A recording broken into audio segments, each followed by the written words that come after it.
Hi, guys, and welcome to Language of the Soul podcast, where life is story. As usual, I'd like to encourage you to please follow or subscribe to us. It's the best way to get notifications when a new episode drops, and that way you can help us build our platform.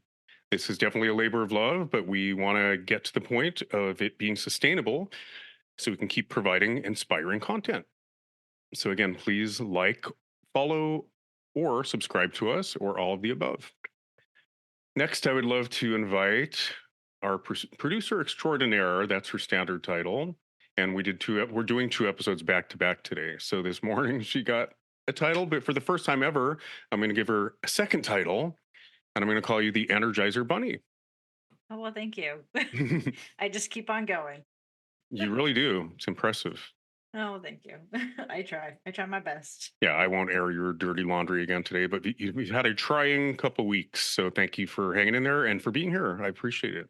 No, I'm glad to be here. I love doing these shows. It means a lot, and I like seeing that people are getting something out of what we have to share too. So it's a win-win. Right on. Yeah, that's been the consensus. Truly, we've gotten some pretty good feedback, and it's serving a lot of people out there. So we're going to keep it up, like it or not. Okay, so today's guest hopefully will be equally inspiring, and I'm confident that will be the case because I researched him probably as much as I had time for, but I'm excited, and I think it's going to be a great episode. I'm going to do something I don't normally do, by the way. I know that sounds ominous. But before I read his bio, because right after reading the guest's bios, I usually give them a chance to fix anything that I botched.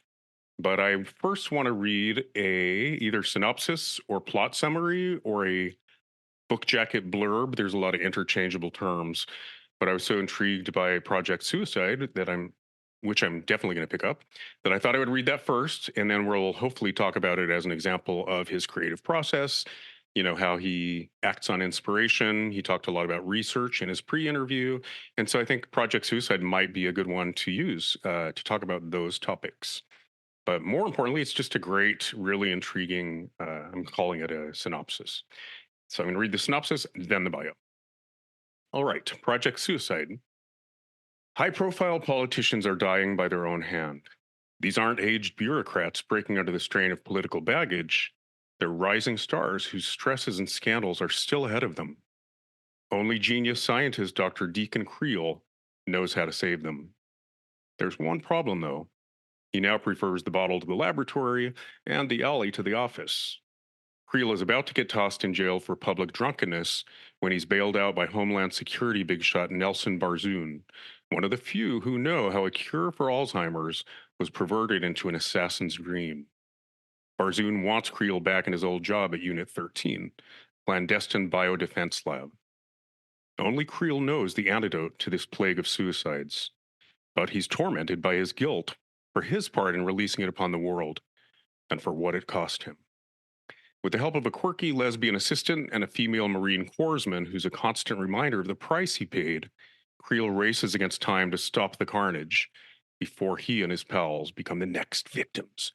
Doo doo doo. I love that. Definitely makes me want to pick it up, which I will. All right, so here's John's bio.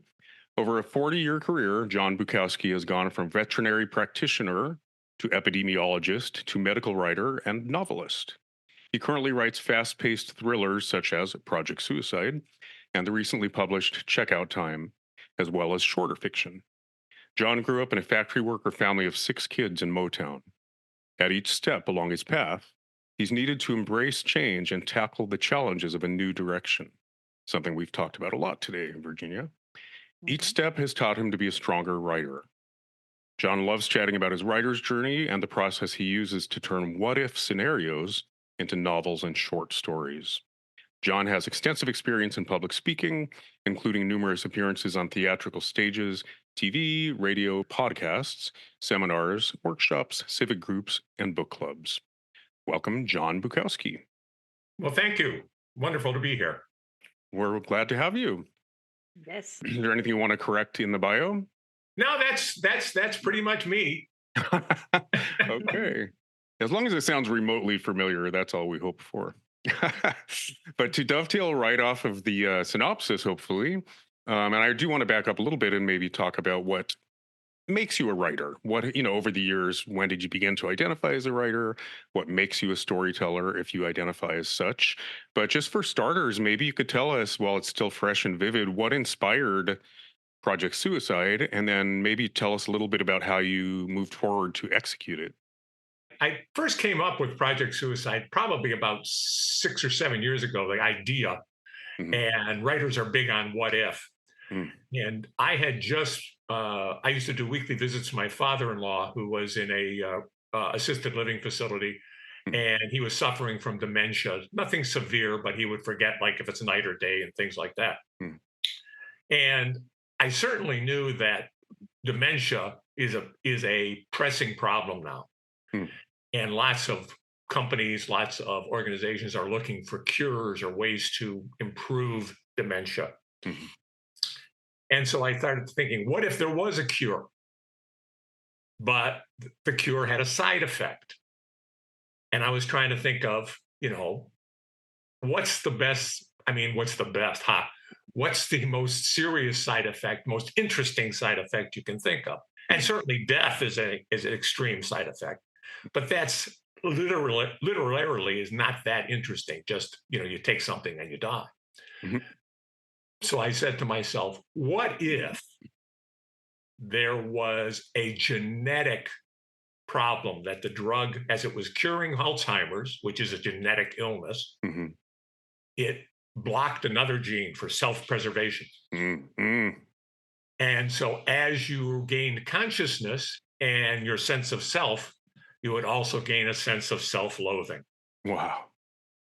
And that was pretty good. And I said to myself, what if you gave it to somebody who didn't even have dementia? Mm. Then they would get the Mhm. self-loathing and kill themselves. Right. And as an assassination drug, that's perfect Yep. because you are So that's totally when, you sorry. are totally blameless. The person does it themselves, Right. Right. It's the and that's where the perfect. idea came from. I love it. It's fascinating. I mean, it's so plausible too. Every drug does have a side effect, right? And Right, sometimes you got to wonder how it messes with something that actually has value in terms of DNA. right, and all drugs are a trade-off. Yep, always. Whether it's a cancer drug that has some serious side effects, killing Hmm. cells, or whether it's aspirin, there is Hmm. always something there that uh, I once saw in the movie The Fugitive, which is a wonderful movie with Harrison Ford. Hmm. But the guy is giving his speech and he says the drug has no side effects whatsoever. And my wife and I, she's also a veterinarian, we really laugh at that because all drugs Of course. have some type of uh, side effect, contraindication, something Hmm. associated with them. And that's something, especially with COVID, people are much more attuned to now, is the potential for adverse reactions, adverse events Of course. Yeah. from whether it's a vaccine or from a treatment. But And also, I think as a premise, like conspiracy theories are at an all-time high for sure, and for sure, very good reason.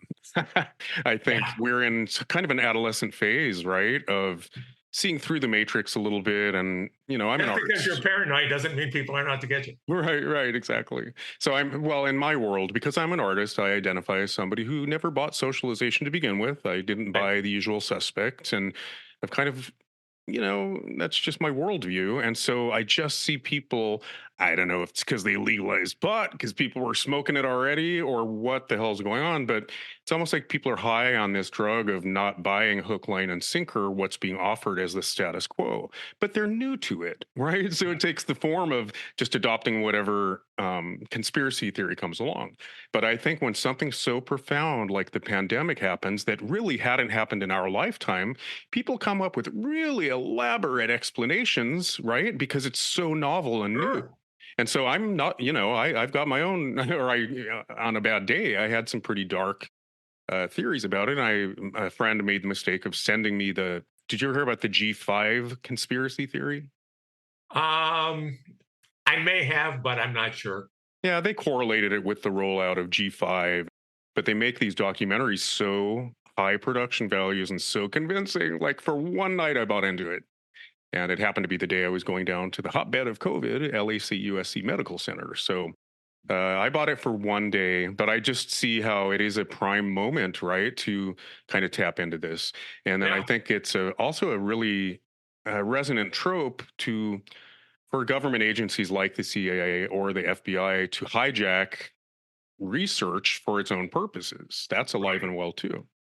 And that's I kind of tapped in with this book to a bunch of things that were and are prevalent in the public mind. The Hmm. idea of suicides being on the rise, Hmm. the idea of government conspiracies or government control, the Hmm. fear of big pharma, the fear of side effects, Yep. uh, concerns about dementia and losing yourself to a disease, losing your mind, losing your Losing your identity, your self. personality, Right. right? Hmm. And so all of those kind of come together in Project Suicide. It's very tiny. Well, one hopes, right? Things are universal and they stand the test of time, but it seems very relevant and very timely at this moment for sure. And I haven't even read it, but the premise, yeah, it taps into all of that. Have you found is that the feedback that you've gotten? Yeah, a lot of people have said it's timely. A lot of people Hmm. have said, government overreach and all those things. Yeah, it's been. I've spoken to quite a few book clubs and stuff, and Hmm. that seems to be their consensus as well. Something else comes to mind too. I'm going to go out on a limb here. Have either of you are either of you Kate Bush fans by chance? Yeah. I knew it. Oh, really? I was like, boop. Kate Bush. Anyway, she had that song Experiment 4, I think it was. And they told us all they wanted was a sound that would kill someone from a distance. Anyway, it's a great song. Far be it from me to impose my tastes, but if any listeners out there don't know Kate Bush, check her out. It's about sonic waves as a weapon of mass destruction. Right, And so that thing happened in Cuba. Remember that? right. Mm. So And that's actually on the public radar too, kind of these unconventional ways of creating mass destruction. yeah, and that's the other thing. It's kind of a. I have it as an assassination drug, not as a weapon of mass destruction. But you certainly could expand it into that. Yeah, and I think exactly. And the pandemic, bio warfare was on a lot of people's minds as well. Sure. So what stake did the government have? Oh, so it was for a specific hit, like on a world leader, for example. Well, If this it wasn't, yeah, go ahead. yeah, you'd have to read the book to find out. But these politicians are dying off, Mm, and there's Deacon thinks there's a pattern, but he can't put his finger on it. And as you go in further, uh, he recognizes what the pattern is, and that kind of leads to the big climax. okay, no spoilers. I get it. Well, as I say, it kind of is giving me a little bit of like that, archetype kind of concept between like caregiver. So sorry, I need to back up. So Carl Jung talks about caregivers and the shadow, and it Mm, kind of like fits to me a little bit from like listening to you guys about kind of that archetype, you know. So I guess good versus evil, but more deeper into like the psychological aspect of human nature. And one of the things that's really important in Project Suicide for both Deacon and his aide de camp, his alter ego, whatever, Amy, mm. uh, is that they are forced to make decisions for the greater good that do not necessarily fit in with their morality. Mm. So And moral ambiguity is a right, theme, moral and relativity. and that's certainly Deacon's.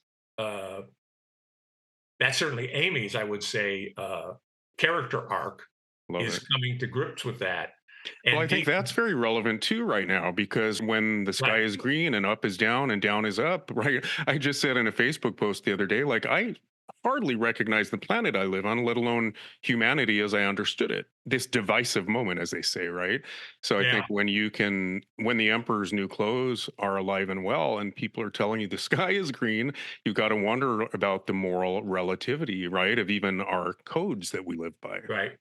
And certainly that's part of both Amy and Deacon's character arc is dealing with that. One of the reasons Deacon drinks so much is guilt Hmm. over those Hmm. decisions that he's made and is making. Hmm. I love it. Well, yeah, and I got that trope, right? Like he's got demons, he's tortured by them, and yet he's being called to step back into an old, in the spirit of our podcast, right? An old role, an old Right. narrative that Right. perhaps he thought he had left behind in the dust, but clearly it's still a demon. Anyway, these are familiar tropes, but I'm sure you have a great way of making them new and fresh and relevant and dimensional. So, in that spirit, because some of our listeners are writers, not all of them, but we've had a lot of indie authors on and indie publishers. And for those of us that do identify not just as storytellers, but writers, often those listeners love to hear about process. So, two things came up in your, I keep calling it pre interview, but in your form, you talked a lot about research, which I would love to Right. pick your brain about, and how you turn these what if scenarios into fiction. Right. So, to lay the groundwork for that, tell us a little bit about your journey from scientist to fiction writer. How did you transition Right. from Well, one to the I was other? growing up, going to school in high school, undergrad, and such. I'm a person who is blessed, or you might say cursed, with being very interested in a bunch of things. And my big loves, even back into grade school, were history, and I still love to read history, especially military history. Mm. English, always been an avid reader, and I loved writing, Mm-hmm. and science. Now, when you're doing those, it's I'm through high school, for example, you can do all three kind of equally. But as you get into college and then graduate school, especially if you want to become a veterinarian, you've got Mm-hmm. to focus. Right. You And specialize. so I focused on the science, and I expanded that going on from my doctoral training in veterinary medicine and veterinary practice to an MPH, a master's, and then a PhD in public health epidemiology Mm. and doing research. And so these other things, I've still kept reading and stuff, but the writing and that kind of stuff has to go on a back burner. Mm-hmm. And I kind of rediscovered it when I was doing medical writing, when I left the corporate world, Mm-hmm. and we hit the big recession. And about 2008, 2009, I was doing medical writing and enjoying it, but my clients kind of dried up because they didn't have any money. I wasn't getting any money. You know, you're a freelancer. Uh, you, you don't get paid if the client's not making money. Mm-hmm. So I had time. And my wife, fortunately, was still working. And so I said, you know, and this is, I think, universally true of any writer, no matter what you write. You're a copywriter or a technical writer. You'd love to write the great American novel. Mm-hmm. So I said, I've got time right now. I've got at least a few months. So I started working on it, and 6, 7 months later, I actually finished a novel, my first thriller, Right on. and it's still sitting on my computer. Oh, We'll so probably that never one never saw the light of day. right. What Stephen King calls a trunk novel. Oh, right, right. But it got me hooked, and I started writing some short Well, stories. don't you think though Project Suicide is better because you had gone through that first Oh, novel? absolutely, absolutely. Yeah. Yeah. I heard somebody a quote from a famous author, can't remember who, but it says you don't start off writing great stuff. You start off writing crap you think is great stuff, and over time you become better at it. That's why persistence is the number one quality that Right. a fiction writer should have. Well, I do have maybe a logical question. I do write, I don't do technical writing, but I do fiction and nonfiction both, and it's a very different animal to me. So, what skill set from technical writing did you actually bring into well, your fiction? Right. Well, first of all, I want to thank the nuns in Catholic school for giving me a good grounding in basic Grammar. language structure, grammar, A parsing couple of rulers to sentences. the knuckle. Well, Yeah. yeah. And as Stephen King says, you learn a lot of it just by reading. If you read voraciously, you got to write a lot, you got to read a Mhm. lot. If you read a lot, you're going to pick up a lot of the skills as well doing that. Right. But one of the things in my technical writing is that you have to learn uh, structure and flow. Hmm. One of the reasons, One idea flowing into the right? next, or when you say structure, like setting out the thesis of the paragraph, then supporting it, then concluding it Yeah, within a yeah. paragraph. Yeah. Working on a beginning, middle, and end. You'll Right. see a lot of people who write beginning, beginning, beginning, beginning, or middle, middle, middle. You know, you've got to learn that it's got an arc to it. Yeah, I wondered if that's what, the Western storytelling arc was what you were hinting Yeah, at. Because, yeah, anyway, we've had so many guests on, and everybody's different, but usually those that don't at least structure to the degree of honoring the Western storytelling arc find themselves at a dead end road, and the problem solving gets laborious. And that's in my experience, those are the things you never finish. right. So And structuring does have its value. Yeah. the other thing is one of the things that my bosses really liked as I was doing epidemiologic research. I found over time I was doing less and less research and more writing Mm. because I liked it, and my bosses saw I was Mhm. good at it. Mhm. And one of the things they liked is that it flowed. There was a logical progression from thing one to thing Mhm. two to thought one to logical connection to this. And you need the same kind of thing in fiction writing. Of It's course. it's I'll got be to honest, I'm sure you're handed manuscripts to read, or, I get handed things from time to time. And if I if I wear the editor hat and I actually scrutinize it and edit as I go along, I can follow it. If I have to read a paragraph 5 times, you know what right. I mean? And maybe I need more coffee, but it's usually the flow of ideas that's just not And there. and that's the thing is you've got to be kind to your reader. Your reader doesn't want to have to work to do Right, right. information. Well, those are the things they'll put down. If they have Right. to work too hard, Exactly. it will not sustain their interest. And that's one of the things we were talking about with research. I Hmm. do a course and a conference in Kentucky called Imaginarium on doing research in fiction writing. Hmm. And one of the big things about it is it used to be very hard to do research for fiction writing. You know, back in the 80s and 90s, you had to go to the library, you had to seek out experts, you had The to microfiche, remember the microfiche? microfiche, Right.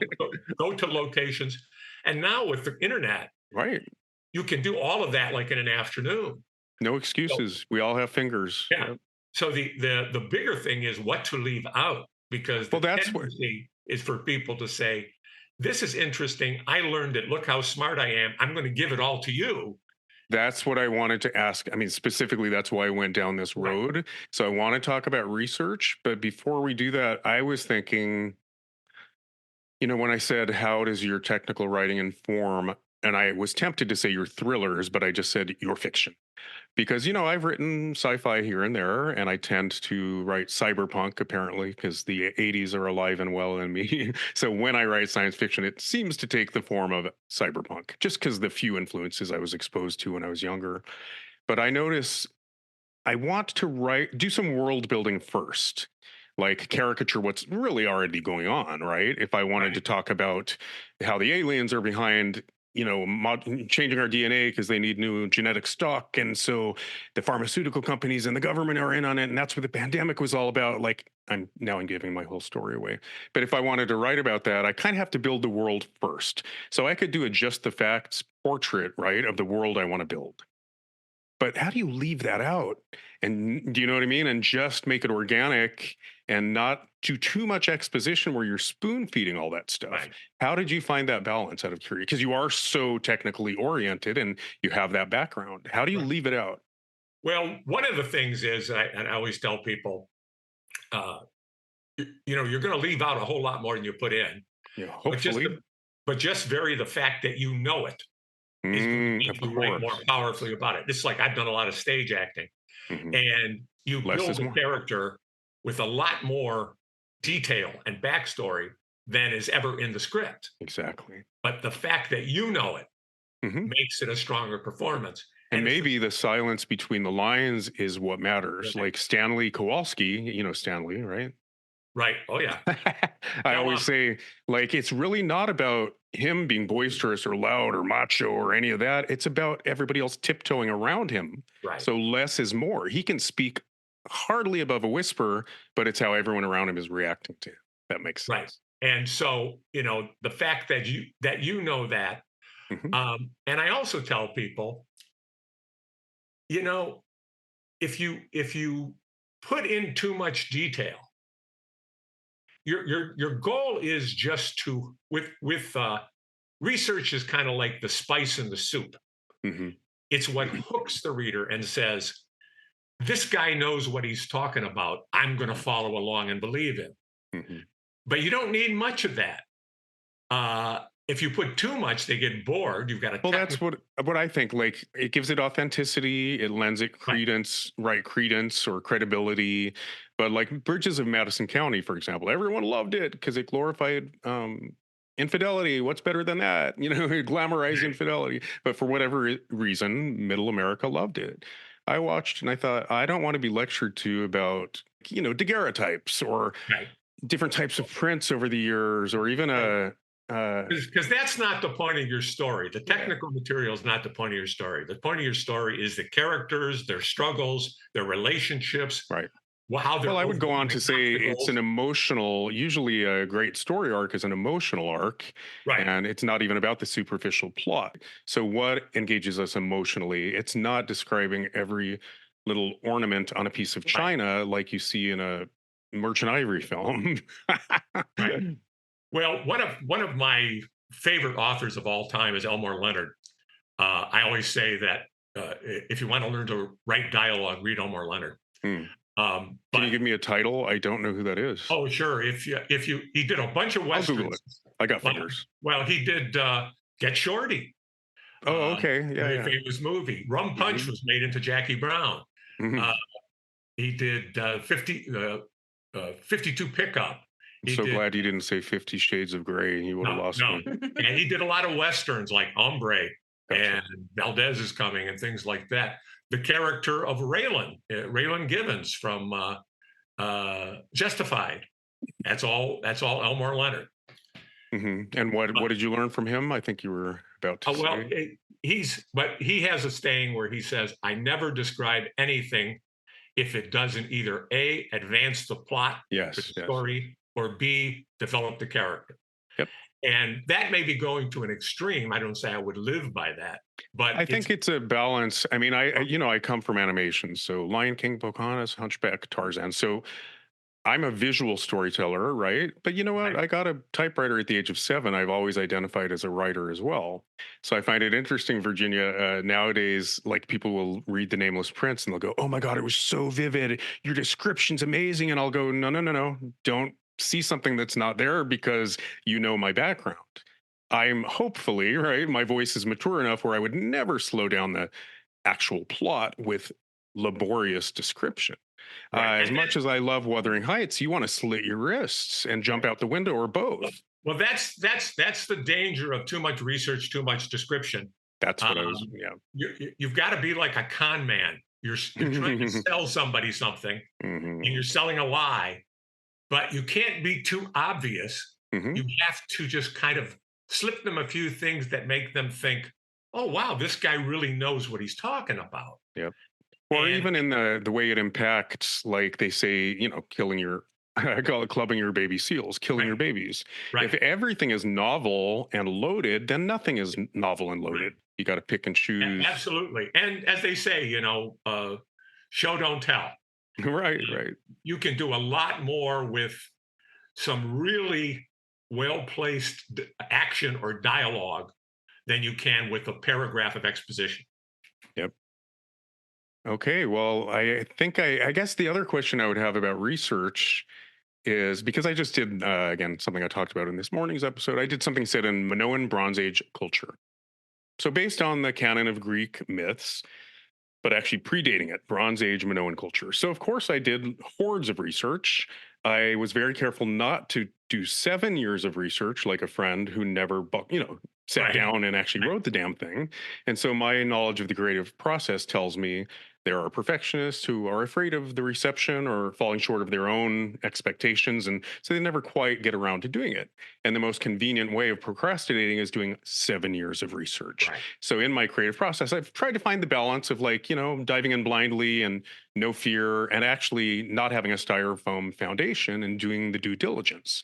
But for me, I guess my point was, oh, I've forgotten all the research. Like I hit this terrifying moment where I feel like, okay, I've watched so much drone footage of the Greek islands and the Aegean and Milos and all my locations. I didn't have the budget to fly there, but I watched so much drone footage that I feel like I'm there.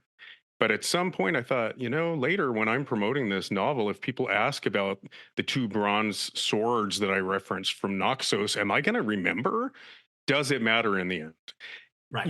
Do you have to defend it? But also, where do you apply artistic license, and when do you feel obligated to be bound to your research? Right. And I always tell people, again, this is my research course, never forget you're writing fiction. You're making it up. Mhm. If you can hook the reader with a few facts nicely placed to draw them in, then you can make the rest believable BS. You Mhm. can't you can't obviously have crazy stuff that Right. no one would believe, but you can weave a little bit of false science, or in my case, with Mhm. a gene for self-preservation. Nothing like that exists that we Mhm. know of. But But we also thought the world was flat at one point. So right, what and we so know is the tip of an iceberg. And I do think, there's entire books on how every movement in science was predated by a visionary, a prophet, right, in the uh, storytelling realm. So we know the tip of an iceberg, and often artists, storytellers, creatives are the ones that predict it. well, that's what science fiction is, isn't it? You take Yeah, a little bit of exactly. science and you keep speculating. Hmm. What if this happened? What if that happened? What if Well, this could do this? And if you write that down in a plausible way, that's science fiction. absolutely. And it actually, Alex Huxley, I mean, there's a million examples. We are predicting the future in a lot of cases. Yeah. Not to put too much importance on it, but I think a great sci-fi, and I'm more of like a Bradbury guy. I like the humanity of Sure. it. It's not laser guns, it's just humanity.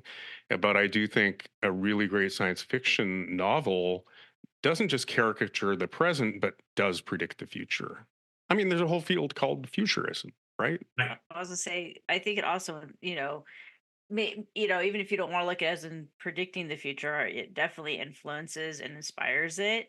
I mean, because how many of us right now would say that we'd have like little pocket computers that we can like FaceTime people with? And I remember, you The know, Jetsons. yeah, I remember my mom telling me that because Right. you're like, oh, by the time you're an adult, you're gonna have Right. flying cars, which we don't have flying cars. Right. Where the hell are the flying cars? But we They definitely do have. promised, the Jetsons promised that. Yes, yes, but we do have what looks like Minecraft cars. If anybody knows what Minecraft is, which is an online game for building blocks, from Elon Musk. Because I don't know if you guys seen those trucks lately, but oof. Um, Wait, what are they called? so there's a The game called trucks. No, I know Yeah, Minecraft, but what are yeah. Elon Musk's trucks? Oh, you haven't seen them? It's like they're like trapezoid shapes. I Oh, would. yes. Somebody actually juxtaposed a Yeah. picture of a metal garbage bin with that thing. Yeah. Yeah, that's my point. So I mean, who would have thought that you'd even see something relatively even like that, now, Well, my okay. aunt is a boomer. I think she's probably your age, John. Did you give us your age earlier? I did not. I'm 68. 68. Oh, I'm sorry. That was our other guest. He did give his age, didn't he? Yeah, you're right around his age, and you're over a decade older than me. So you're probably my aunt's age. She's 13 years older than me. And the right age to be a hippie. She was actually an extra in Easy Rider, just rattling off her resume, but definitely a hippie. And she was the one that said, not just that the Jetsons promised us flying cars, but pretty much all futurists said, we're going to have so much leisure time. Do you know what I mean? That Right. A, B, C, and D. And my aunt's like, okay, wait a minute. Why are we still indentured servants? We were promised all this leisure time. Does that resonate with you, John? Yeah, I mean, my wife and I, one of our favorite places to go, we've been there many times, is Colonial Williamsburg. And they basically say that in many respects, the people then had more leisure time than we do now. Hmm. Because even though they had to do things by hand and stuff like that, they didn't have all the distractions of the electronics and all the other things. This needing to be uh, at someone's beck and call 24/7, as so often happens in companies and Mm-hmm. jobs. Mm-hmm. It was, they had time with their family, they had time at home, they had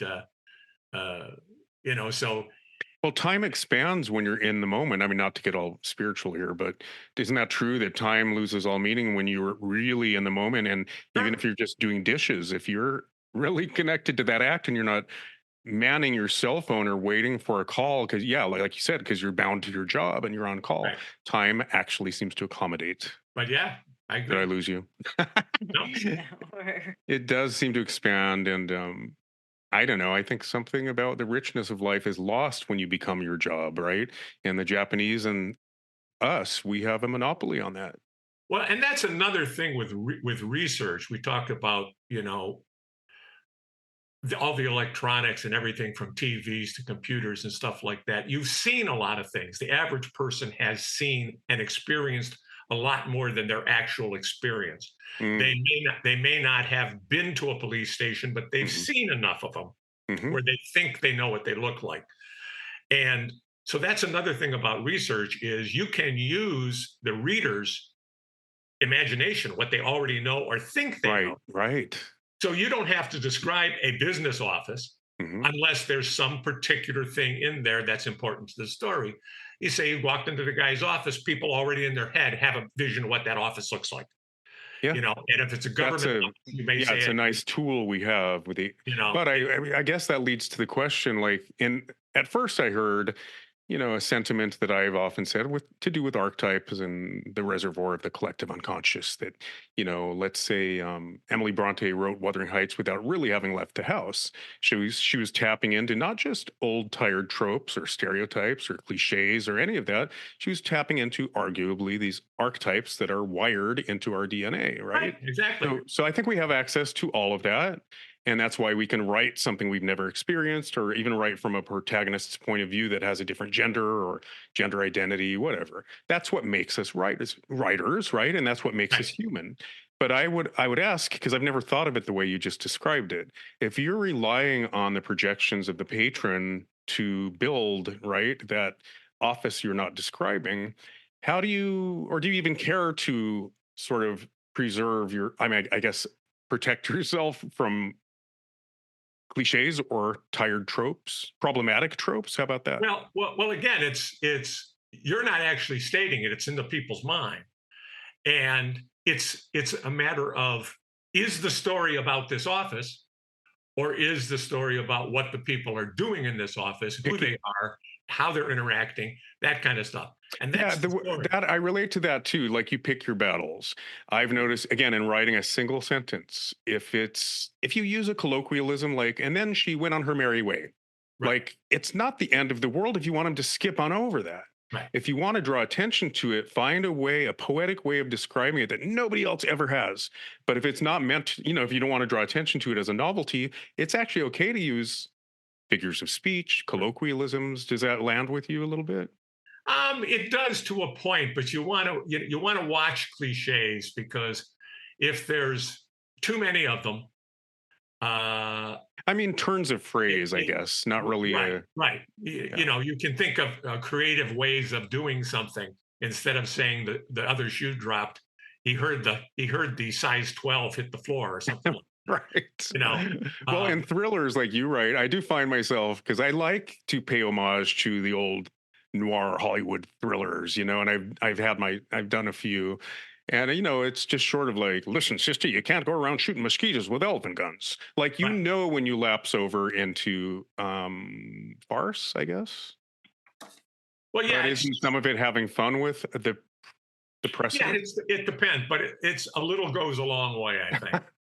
Um, but if like I said, it's the description of the office, and you've heard people do this. I mean, you've read people do this, Mhm. and they'll say, he was wearing a black suit with black suit, a narrow striped tie, this kind of shoes, blah blah blah blah blah blah blah blah blah, and all that. If there's something about his dress that's important, Mhm. he's dressed like that. I would still simplify it, but it Mhm. might make sense. Yep. But if it's a businessman, you might want to say he came in a dark Brook Brothers suit, Right. you Right. know, And you're out. and And you're power out. tie or something like that. Well, there's also great ways of dropping just one descriptive adjective in the middle of an action, if that makes sense. And that I guess the sum is greater than the whole of its parts, right? They accumulate over time, and you get a fuller picture of this Well, character. my favorite example of both not needing description and showing, not telling, Mhm. is from a movie. Wait Until Dark. Have you seen it? I don't think so. Tell me I It's more. have. it's kind of a '60s classic. It's Audrey Hepburn plays a blind woman who's being Oh terrorized. yeah, yeah, of course. Mhm. Yeah, It's not and Hitchcock, is so it? at the beginning, you know that Alan Arkin's character is Hmm. evil because you see him kill somebody, and that kind of stuff. But then he introduces his two guys that he hires, and you don't really know much about them. Are they evil? Are they kind of just doing a job and don't really know what it's about? What is it? And so the Richard Crenna character asks him, because they got their job they have to do. He goes, "Do we have to hurt anybody?" And Alan Arkin says, "Do you care?" And Richard Crenna goes, "No." You learn more about his character Right, from right. that than if you would read an entire paragraph Hmm. describing how he is. Hmm. In my teaching, I reference Avatar. When you talk about, yeah, and I do think, by the way, cinema, you definitely have to show it, don't tell it, Right. because it's a feeling medium and it does engage all the senses, but you got to keep those butts in the All seats. you all I you've think, got is dialogue and stage direction. yeah, and I think in writing it can be a crutch, but I do think it's actually a nice luxury to be able to share some internal dialogue. You don't want it to read like a Oh, sure, diary, but you can absolutely. go a little farther. And then theater can be way more cerebral and philosophical. But assuming we're talking about literature here, um, I don't. Oh, I'm sorry. Cinema. I was the example I use in my teaching is like, and tell me if either of you remember this, but Avatar, beautiful to look at, possibly breaks every rule of screenwriting. Right? You never use your character as a mouthpiece for exposition. Show it, don't say it. There's literally a scene in that where he looks at, I forget, a glass display on the desktop and says, "So you're saying that unobtainium there is dot dot dot." Do you remember that scene? Yes, I Yeah. do. The Yeah, and then AI is another one. It was 20 years ago now, but I remember to get to act 3, everything comes to a screeching halt and you literally get that cliche, university lecture hall lecture that allows you to move on to the next chapter. It gives you the needed exposition to move on. It was like, "Oh, am I now in a new movie?" Yeah, you see that a lot in sci-fi, like old Star Trek episodes and stuff, where they want to describe something to the audience, and it's something that Mr. Spock and Captain Kirk should already know, but the Right, audience might not. So right, Mr. Spock will say something like, "As you know, Captain, right, right. I is a transcendental figure without resolution." It's like eh, that's kind of obvious what you're doing. You want to Yes, avoid it's that. embarrassing at some Yeah. point. Yes. But I think too, some of these things have become tropes, right? And so Well, in sure. cultural context, even Star Trek, we could let them off the hook a little bit, I think. Anyway, sorry, Virginia.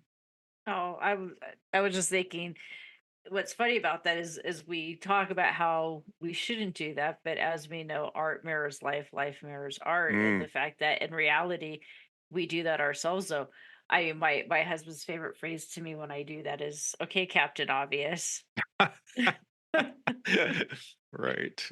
Well, sometimes you do it for the newcomer's benefit, right? Let's say there's an Mhm. old running joke between you and your husband. You're going to retell it to a stranger as if for the first time, right? I know. I'm like saying he's walking out the door and he's dressed to go out on a hike, and I'm like, "Oh, are you hiking?" And he just goes, "I don't know, Captain Obvious, am I?" So so sometimes when I see that, even though I know it is like the Right. kind of like where you just want to hit your head when you're watching a movie or a TV show, they do it. Right. At the Right. same time, I'm thinking, but we actually really do that in real life Well, some without, people are narrators too. Like my sister, yeah. she's been on the show. Renee will tell you, she won't mind me saying this. She's always been a narrator. And it's like sometimes it is saying the obvious. And I Yeah. think I think this is not dirty laundry. She even said like the first time her and her partner, they've been married for 35 years, first time they did it, she was like narrating it. It kind of takes the fun out of things, right? You don't explain humor and you don't talk about who's on third base or whatever. and Kills and the moment. and, Yeah. and getting back to writing, that's the thing about research and description. They're related, but they're not the same. But Mm. Yeah. is leave out the unnecessary, leave in only the interesting. It's like I took acting classes when I many years ago, and a very good instructor who had trained with Uta Hagen in New York, so she was pretty good. And she said, we're doing improv, for example. Mhm. You can do the most realistic response or action in the world, Mhm. but if it's boring, it's no good because you got to maintain interest. Mhm. And so, lengthy description, lengthy technical description, or lengthy description of anything that's not necessary, doesn't advance that story, Right. doesn't advance the characters' uh, um, doesn't advance the character. Right. Or develop That's them for it doesn't it's further cut it. develop them. Cut it. Yeah. I don't care if it's great description or whatever, cut it. It Yeah. just slows the story down and people start flipping pages. And Right. you don't want that. Well, I will add to that though by saying, yes, I'm a huge fan of everything propelling the story further, whether it's the character arc or the general story arc, right? I will say back again, I was raised on Disney. I was 20 when I started the job, and I wasn't a big fan before I started the job. But when you look back at, so there's trends that come and go. You look back at Pinocchio, and not every song was literally from a story beat. Nowadays, if you're going to make a song out of it, like we used to joke, oh, okay, if she's going to sit on a box and talk about her wants and needs, that's called the want song, right? And Right. so Ariel sits on a, I guess that treasure chest and talks about part of their world. And then in Beauty and the Beast, Belle sits on a fountain and says she wants to be out there in the great wide open. It became such a formula, we called it the want song. But Right. you look back to Pinocchio, and you know what? For no good reason at all, those toys are going to come alive and capture the imaginations of children and just transport us. And it's a more nonlinear, sort of like art film experience. They got back to that with what was the one set in New Orleans with the frog, Princess and the Oh, Frog. yeah. Yeah, they really got back to that non-linear, like we're going to go off on a tangent now and you're coming along for the ride, and it somehow works. Of course, it's related thematically, but it is more experimental, if you want to call it that, or And more. and that's a difference though between a visual medium and writing. You can kind of do that, whereas in writing, if you tried to show all of those things or Mhm. describe what was going on, it would be uh, incredibly difficult to follow. Yes, and I'm with you 100%. I'm just adding to that maybe I guess in my own writing, I'm not out to cater to cultural ADD. And so I like to suspend a moment, not through flowery writing or description, but I like to slow the pace and challenge people to step into the moment, if that makes sense. So I do it. I agree with you, but it's kind of for different reasons. Everything should propel the plot and hopefully round Well, out the character, and but and, and not because I'm worried about keeping their attention. right, I'm certainly a believer that you have to have a certain amount of internal dialogue uh, because that's how the characters reveal themselves as well as through Hmm. their actions and their auditory dialogue, Hmm. but also the internal dialogue. It builds up that tension within the individual. But Why? isn't it more powerful if the reader, if it's interactive, if the reader comes to conclusions on their own rather than being spoon fed the conclusion, Right, right? It's more interactive by definition. And that goes for visual communication and, right, right. literature. Yeah, I don't like reading internal dialogue if it reads like a diary and it's Right. didactic or moralistic in some way, you know?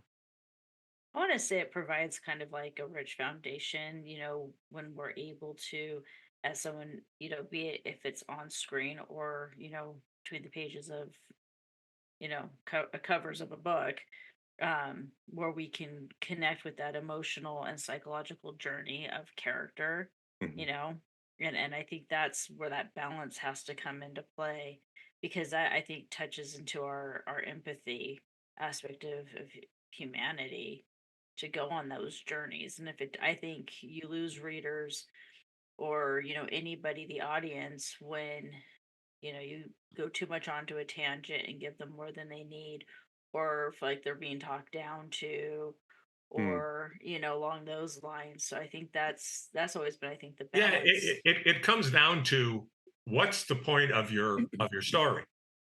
Your story is supposed to be leading somewhere and taking these people and putting them through an adventure, throwing obstacles in their way. uh, putting climactic moments that they have to overcome, and it should always there shouldn't be so many sidebars that you lose that Mhm. flow. Mhm. I have Well, some read people actually may not know. Everybody's different, right? Some people Right. are like, I just want to motor through it. And I always use this example of like pose to pose animation instead of just, yeah, pose to pose or just straightforward, they call it. To me, the inspiration, that lightning strike of inspiration that makes me want to flesh out a story or die is actually the thing I want to impart. It becomes the thematic content, right? So the way the conflict results in that thematic content. It's all interconnected. I think some people start stories with the best intentions, right? Maybe they want to be part of a tradition, maybe it's writing is solace for them, but sometimes if they don't have much to say, they're just relying on old tired tropes and actually they've never even identified the thematic content. Does that make sense? So if you have a well, lighthouse and you know where you're headed, everything tends to fall into place. and it's also a matter of whether you're doing a short story, Mm-hmm. which Or, is kind of a microcosm. It's got beginning, middle, and end, and you better have a pretty good idea what those are going to be. mm-hmm. Versus if you're doing a novel, or especially a thriller novel. I'm one of those types of writers, along with people like Stephen King, which I'll not say I'll write as good as Stephen King, but what they call right by the seat of your pants. You know, Mm-hmm. you go, you follow along, and you have an idea in the general direction you're going, but there's surprises, and if there's surprises for Absolutely. you, Hmm. then it's really going to be a surprise for the audience. I think And it's a balance, you know. I mean, Madeline yeah, Lingle will tell you, speaking of research, like Madeline Lingle will say, I did zero research for A Wind in the Door or, you know, any of those. And yet she got all the cell biology 100% correct on intuition. So she said once in an interview, well, that character's had to die. I didn't see it coming, but it yeah. happened. I, And I mean, I've, I've yeah. I've certainly done that where a character dies and you don't really know what's going to happen, or the character does something or Mhm, takes a direction you do not know they were going to do before you sat down that afternoon or that morning. mhm. And that's the beauty of our intuition. And our intuition is in alignment with what? Something greater, right? Right. Something, Well, and Right. there was actually more of that in Project Suicide than there was in Checkout Time. There was a certain amount of that, but in Checkout Time, I kind of had a decent idea of the general direction I was going. And I won't say I outlined it beforehand, but there weren't as many surprises for me, even though I think there were surprises for the reader. mhm. Well, that takes me back to your process, if you don't mind. That was one of my initial questions. So you had, it sounds like the inspiration wasn't a distinct lightning strike, but it was things that were sort of, you know, swimming around maybe in your Right. subconscious, and then the world caught up, right? And you saw the relevance of it. Was it an initial just, was it like a thumbnailing? What came out of you as the initial expression of your inspiration? And then how did you execute it? Uh, I'm going to switch over to Checkout Time Mm, because that is actually a better answer for your question. mhm, Because in Checkout Time, there was a moment of inspiration that was, and it wasn't right before I started writing the book. It was probably about 10 years before that when I was on a business trip. mhm, And I sat in a hotel and I looked up at the ceiling. I was I think it was the fourth or fifth floor, the top floor of the hotel.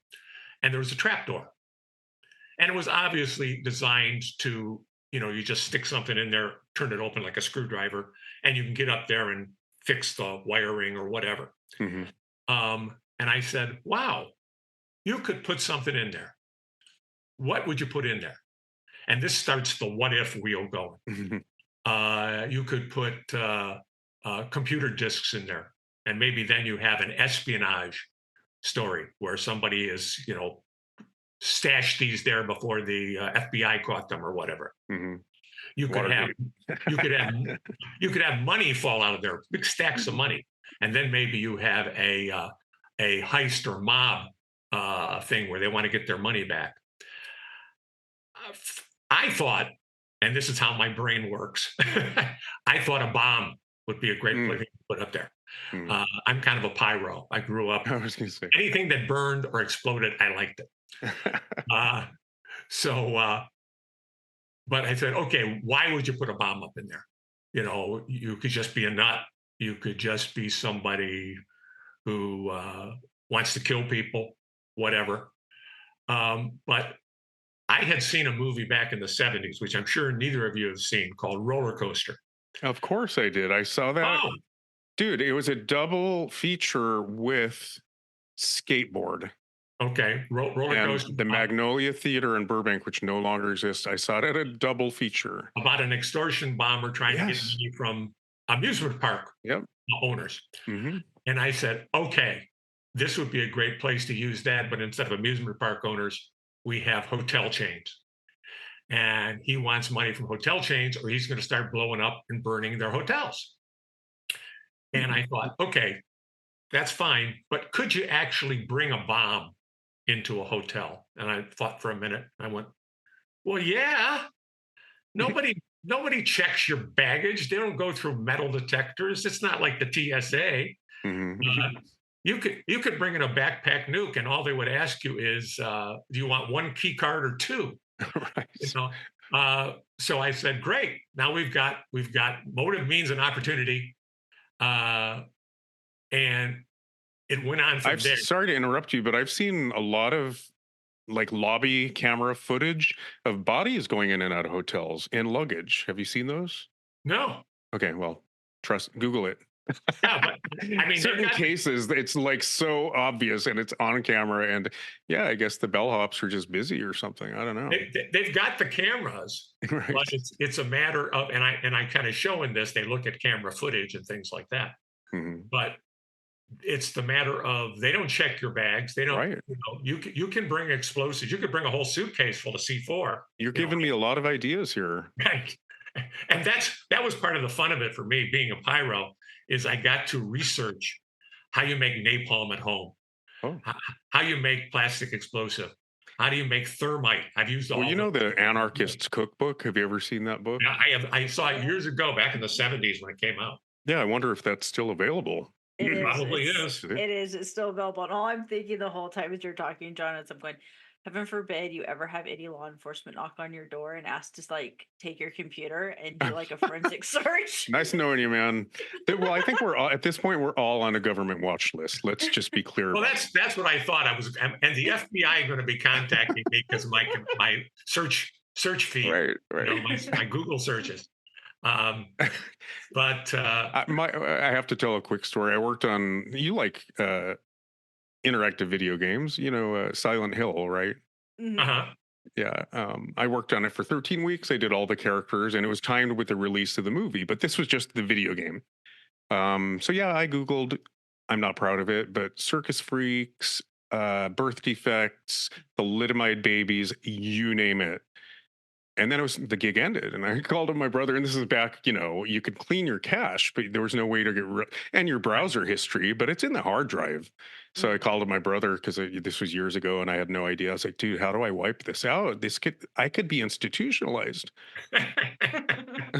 It was all research, truly, but yeah.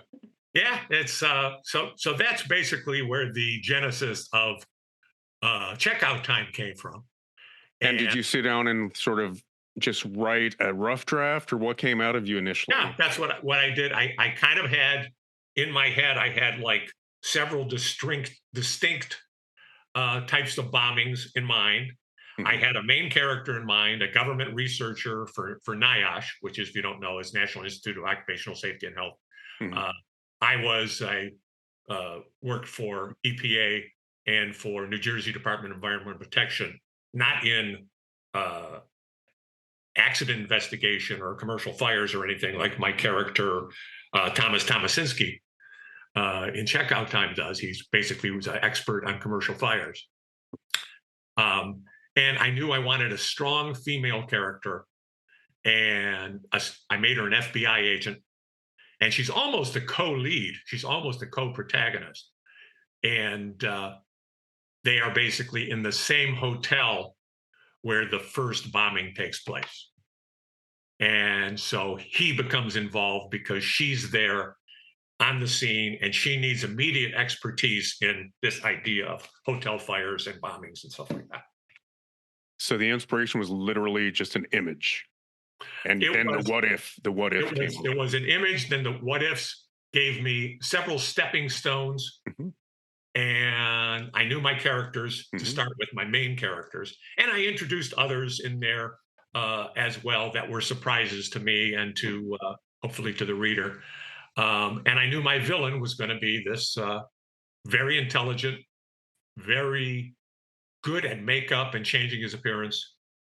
And I gave him the pseudonym of Conrad Hilton, As in the hotel chain? right, as in the hotel. Okay. And so, and this is Did Paris make a cameo? no. Well, somebody asked me, they said, "Aren't you worried about, the hotel being upset and suing you?" I went, "The name Conrad Hilton is in the kind of public domain. It's like you said, Cary Grant. Cary Grant can't come and get you. Right. It's Right. he's a public figure. Conrad Hilton is a Right. public figure, or was a public figure. So So I don't want to beat a dead horse, but in terms of your process, because we have talked about, everybody's different. Truly, everybody's creative process is different. I like everything you've said that you share about process in your teaching. And I agree with all of it. But I do find that, everyone's a little different. And I do know that people hit a wall if they don't understand the creative process and, have writer's block or blank page syndrome, whatever you want to call it. And a lot right. of the fear goes away when you take the time to understand the creative process. So I am a big fan of thumbnailing, doing 3x5 cards, structuring to a degree. But like you said, it depends on the format. A short story, either, like you said, can have a beginning, middle, and an end. And it's kind of like a mise en scène. If you can tell a story with 3 shots, you're in great shape. So a really powerful microfiction can, do you know what I mean? Be very calculated about what you're editing in and editing out. But I also think short stories can be much more nonlinear and sort of more experimental. But for me, especially with novels, I do for sure want to know what I have to say, and that's my thematic content. I know that the resolution of the conflict is going to result in that thematic content. So I do lay out not just sort of the inciting incident, the climax, but literally the turning points. I do 3x5 cards. Here's where this person has a change of heart. That's called a turning As point. you say, everybody's different. There's a whole other school, Mhm, and I do see my pants, but there's a whole other school where you plot everything out. mhm, There's pantsers and plotters, mhm, and there's nothing wrong with that if that's what works for somebody. mhm, And that is very common, very popular in things like mysteries, mhm. because mysteries, there's discrete clues that have to be dropped. There's discrete Oh moments yeah, that have to it's be foreshadowed, and mhm. so outlining is much more appropriate for something like that than Yes. it is for something like a thriller where you're on a roller coaster ride and there's Mhm, surprises around every corner. mhm. Um, but I But know, we were talking, sorry to interrupt you. We were talking earlier about maybe these happy accidents that our subconscious or intuition can create for us. And I've had, oh, a butterfly lands, don't know what it means, but I'm going to trust it and bring it back later. And maybe I'll even, place it earlier to foreshadow. And without analyzing it, I just trust it. And then that can become the strongest metaphor in the piece. So, but I know that those things create themselves when I'm not problem solving in the moment and I'm free enough to just write and kind of get warmed up and fluid about my process. Then I'm sort of drawing directly on my intuition. Does that make sense? So, having a structure actually allows me to be more fluid because I'm sure, not problem solving in the moment. many people who are even plotters will tell you, oh, I outline it, but then I end up changing a lot of things as I go, you Right. know, Right. and I need the structure to get me started, Mhm. and as I go, I change things. I think that's common too. There's a whole spectrum of how Right. people do it. And I always tell people, like, I'm in a lot of writers groups, and people will say, I'm trying to do this. Should I do that? Should I do that? I go, whatever works for you. Um, Right. I'm friends with a author, John Gilstrap, Mhm. who's written quite a few thrillers and stuff like that. And he's fond of saying, there are no rules. Mhm. And to a certain extent, that's true. I mean, you can't just completely break what people are expecting to see, whether Mhm. that's with tropes or whatever. But by and large, there are no rules, Mm. and it's the way it works for you that is Well, best. Virginia will attest. literally every week we end up saying, well, can't define beauty, can't define art. There's no good, bad, right, or wrong in the creative process, just cause and effect. So there are so many books about craft, right? But Right. most of them, there's this sort of unspoken presumption that the goal is A, B, C, and or D, right? Right. Mainstream success, critical, right, reception, being a bestseller. But literary value and artistic integrity are pretty low on the list in terms of books on technique, you know? Right. So I just think there's all kinds of outcomes. Therefore, there's all kinds of approaches.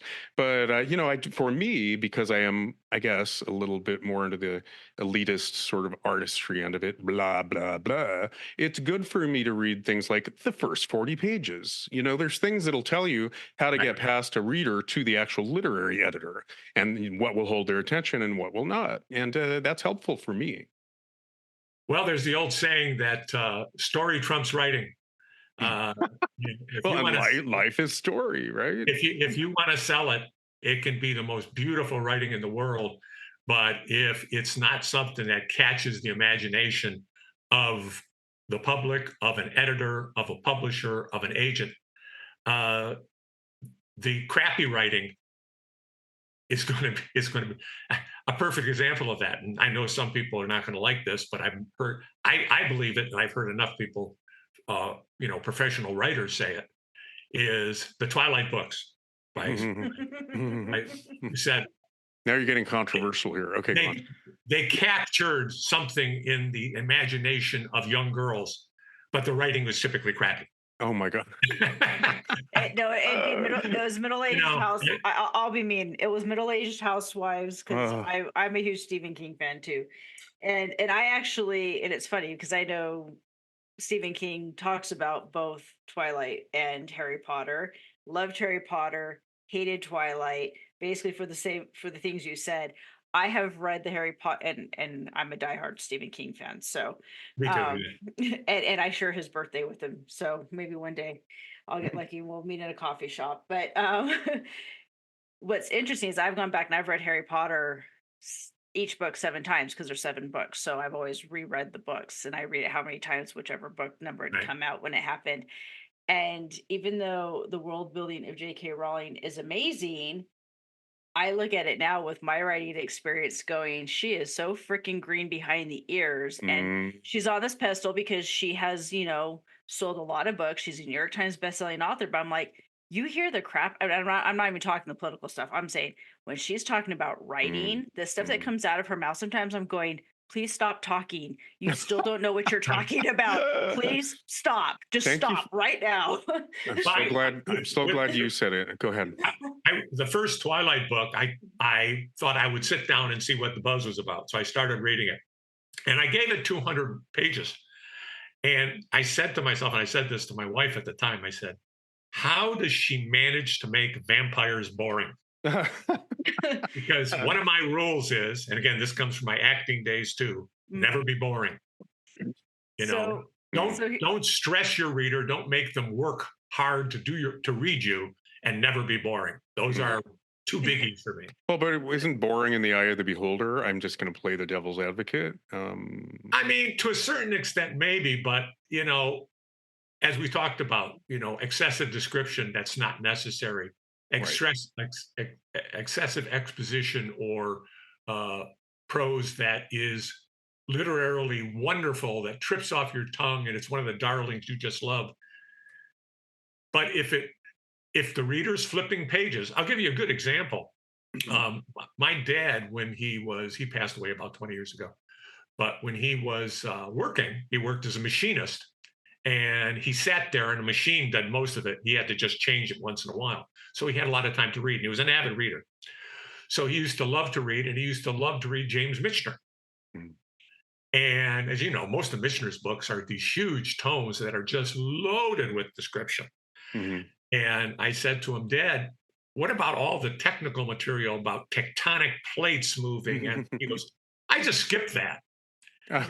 So maybe if you're James Michener, you can get away and people will say, I'll still read you even though I have to skip a lot of what you say. But for most of us, if it becomes difficult to read, you read for pleasure when you read fiction. Mhm. And if it becomes tiresome or difficult to read, you're not going to read that person. So that's kind of it's like in acting, never be boring. Mm. Well, here's something that just kind of talking about. And I'm gonna, of course, maybe Stephen King's never gonna want to ever meet with me in a coffee shop after this, but since I'm gonna use my favorite author, just because I've always aligned with him in many ways when it came to writing, and Great his character development on his part. yeah. Well, His characters are wonderful.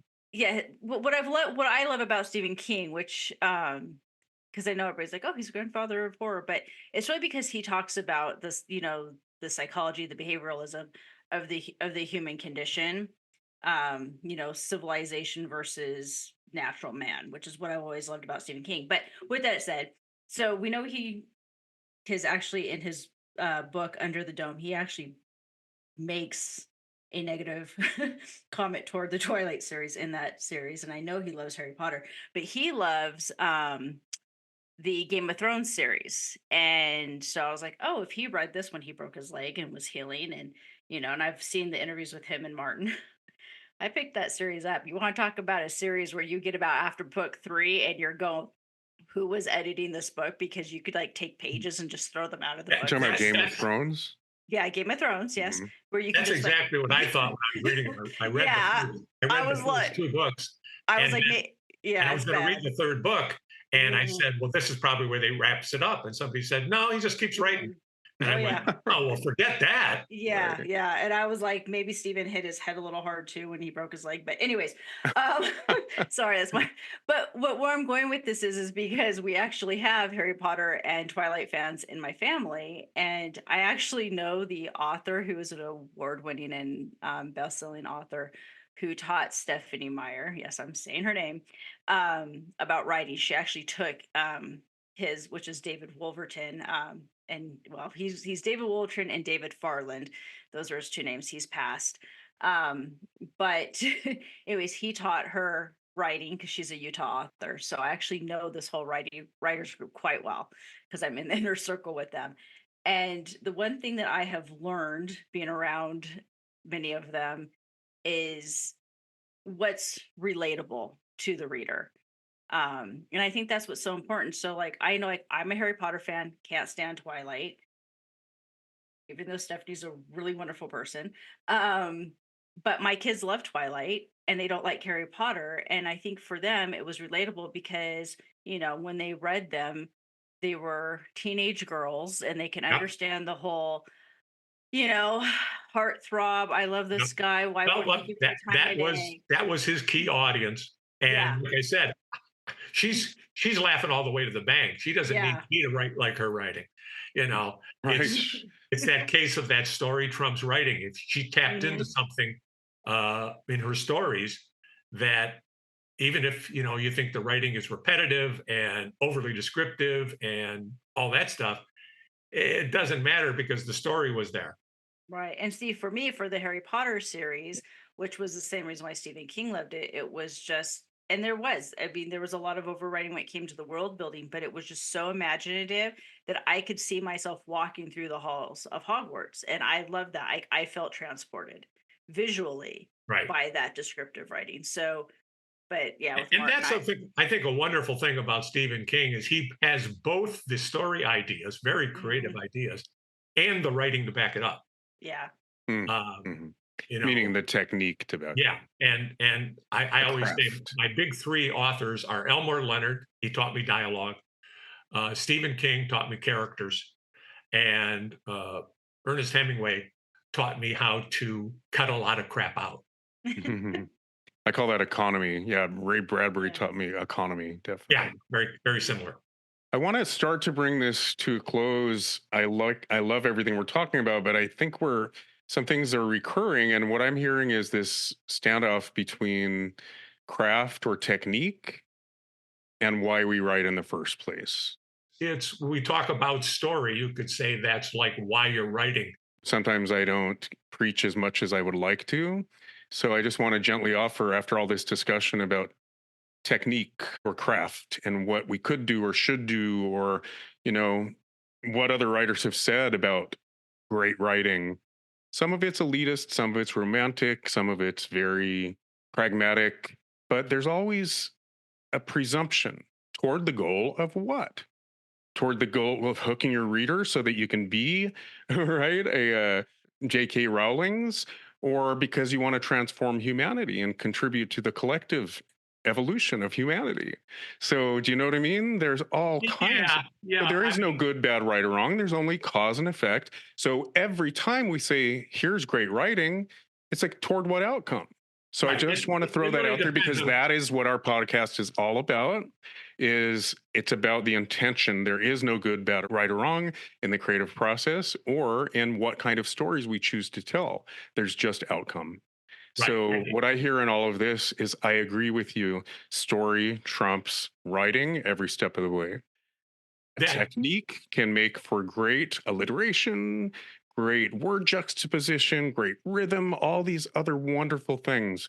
But yes, if you have nothing to say in the world and you don't follow, the point is inspiration, then you are going to rely on old, tired tropes. You're going to perpetuate them, and you right. may not be contributing toward our evolution. And that's part of the thing where I'm a big believer that you can't write for the public or for the audience, especially if you're chasing trends. Uh, you have to write what you want to write. Right. Otherwise, it's going to come out as cardboard cutout rather Well, that's than what came up for something me that. too, is like there's a lot of talk about finding one's voice as a writer. Well, how do you find your voice? Yes, you do a lot of reading, like you hinted at, right? But somebody like Stanley Kubrick will say, but none of that matters. It's all theoretical till you put pen to paper. And Right, like in the same way you wrote a full novel before you arrived at a voice that somehow suited, you know what I mean, your premiere novel, it is right, about putting pen to paper. And in a way, you refine your own technique. But really, what you're refining is what you have to say in the world, or your voice, right? Your likes, your right. dislikes, your preferences, your aesthetic preferences. And anyway, so I think it's about being authentic, like you're hinting at, right? Saying what you uniquely have to say in the world, and you will find your readership, Right. or you will find your audience, or not. Maybe it's only meant to move one person on an island, right? In the Atlantic. I don't know. And as you said, it also depends on what your goal is. If you want to touch people emotionally, maybe you're going to write something more like Bridges of Madison County. If you Mm. want to entertain people with a roller coaster ride, you're going to write a thriller or something like that. It depends on what your intention is. Mm-hmm. Yeah. Yeah.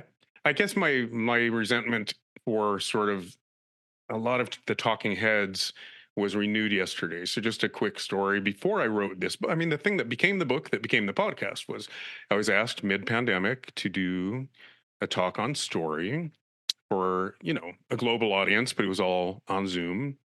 And I begrudgingly agreed, but I said, okay, but only if I can. There's enough books out there about technique. And there is this presumption, right, that the goal is to write a bestseller or, right, make Right. bank at the box office. That's the unspoken presumption. And I said, I'm glad to talk about it, but I will not talk about technique or craft or the nuts and bolts of technique. I want to talk about why we tell stories in the first place. Right. And that's how this all began. So I do think, yeah, everybody lands somewhere, differently on the elitist scale of what has merit, but I just think if we see it as cause and effect, and then we get to choose what kind of stories we wish to put out into the world, and maybe view it as our contribution or our calling, the world would just probably be a better place. That's all. Nothing big. Amen. I don't know. Are you with me? If we all found what Yeah. we uniquely have to say in the world instead of repeating old, tired tropes, how could that not usher in our evolution? Well, you also have to consider that what we might think of as a trope, say Romeo and Juliet, Forbidden love. Yeah. that's been done a zillion ways, and they're all a little bit different. And so people have said, there's really only like 10 ideas out there, hmm and it's how you work them hmm and make them interesting and new and not boring. Exactly. That- Relevant for yeah, contemporary audiences. Yeah. Yeah. And that's what I think we've been throwing this around too, is like the universality, something relatable about the human condition. And I like, and you hinted at this too, we get to have all those precedents that provide resonance. When I was 11, I wrote a story, and a friend said, oh, well, and I happen to love Bradbury, but they said, oh, Bradbury's already done that. And even at 11, I said, well, but I haven't yet. Right. Anyway, well, now that we're sort of, I had to get on a soapbox and remind everybody what the spirit of the podcast is. Maybe I could ask you a general question, John, that I've been wanting to ask. I mean, I love that we indulge the craft of writing. We have with a few other indie authors, but not too many. So I think this is great because people can kind of, I think, be inspired to analyze their own process and then hear about our processes. And, maybe it'll help them in their growth. But more than that, since I have kind of tied it back into the spirit of the podcast, just indulge me if I asked you a really general question. A, you identify as a storyteller. Is that fair to say? Yeah. Okay. And you've chosen the craft of writing, seemingly at the moment. Yes. Yes. Okay. So I'm going to ask you. I kind of morphed over from acting, which I did for about 15 Right. years. So Which I meant to pursue that too. I think that's the smartest thing a writer can do. I'm a live action film director, and the smartest thing a director can do is take an acting class. Absolutely. Because you learn everything we talked about, like less is more. What you don't express or emote is actually where the texture lies and the ambiance. Anyway, so the two-parter is this: what makes you a writer? What about your essence makes you a writer? Because that is a thread that's existed throughout. And then, secondly, what do you think the role of story in culture is?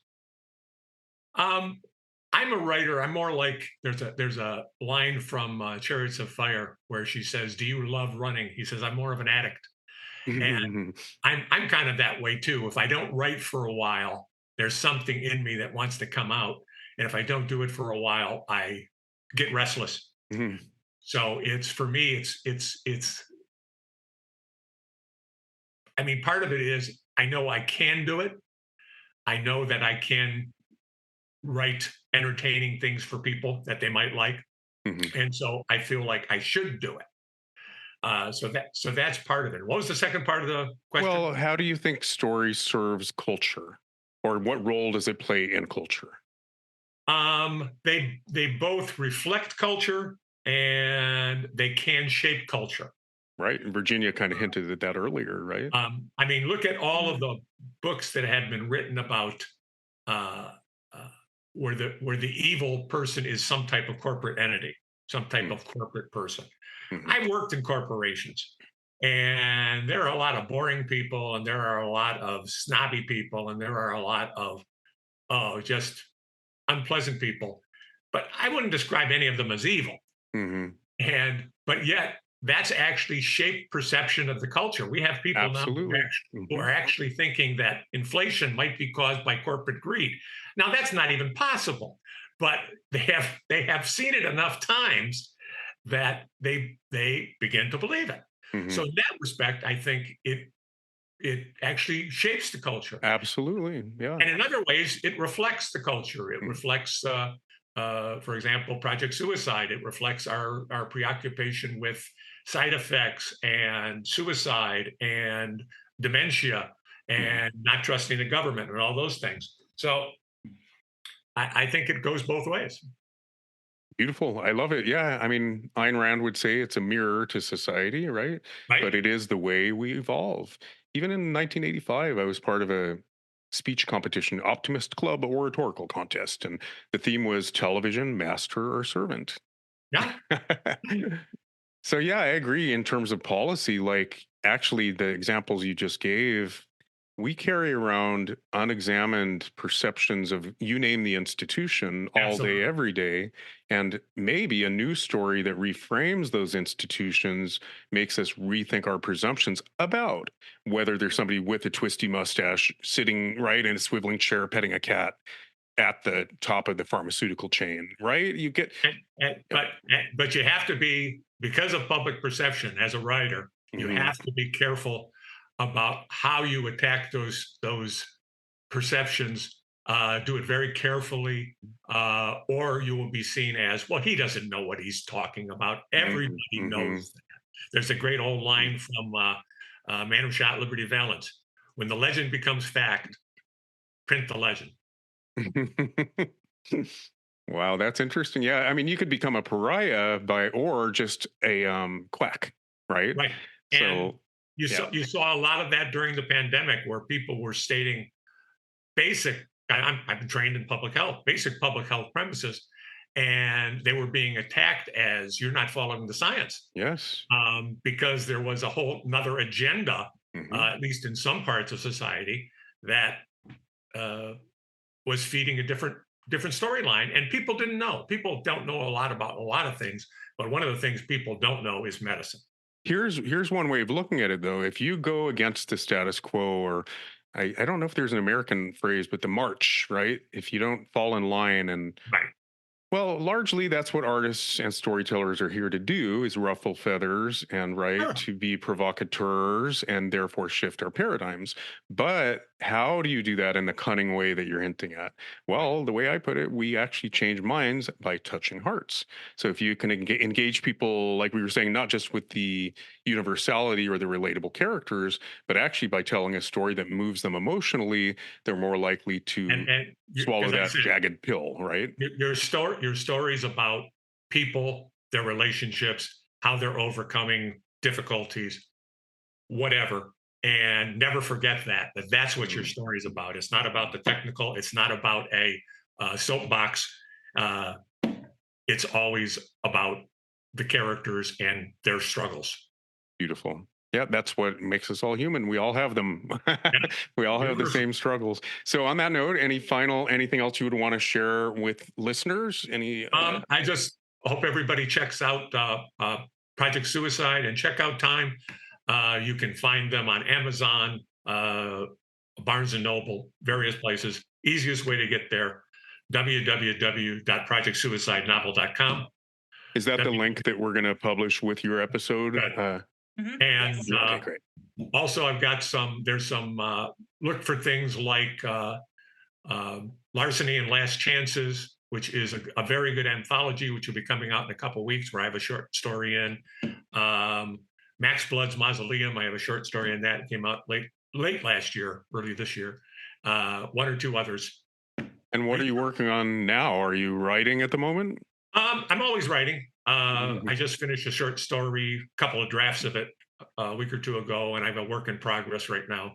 I'm about 10,000 words into. I have several works in progress that if I run up into a roadblock on one, I switch to the other one. Yeah, Not I a lot love of a change of scenery, right? Yeah, Sometimes not a it lot of helps. people do that, or some people don't agree to that, but that would work for me. So Yeah, I think I used to be, sorry, I'd pull all-nighters just to get something done and out of my system. And now I think Art Center taught me that, to juggle projects.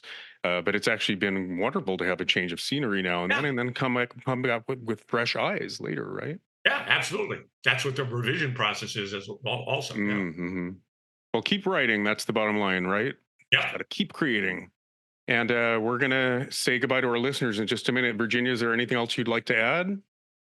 No, I think we've covered quite a bit. So I think But we haven't arrived at world peace yet. no, that we are still working on. All We'll right. do it next time. What's that? We'll do it next time. I was going to say we'll have a part two. That's what we tell a lot of our guests, but we always mean it, right, Virginia? Yes, we do. We'd like to have regulars on here. Maybe we'll do a part two, and then we'll figure out the world peace thing later. I've enjoyed it. That would be wonderful to come back. All right. Thank you so Thank much. you. And to our listeners, remember, life is story, and we can get our hands in the clay. Individually and collectively, we can write our own story. See you next time.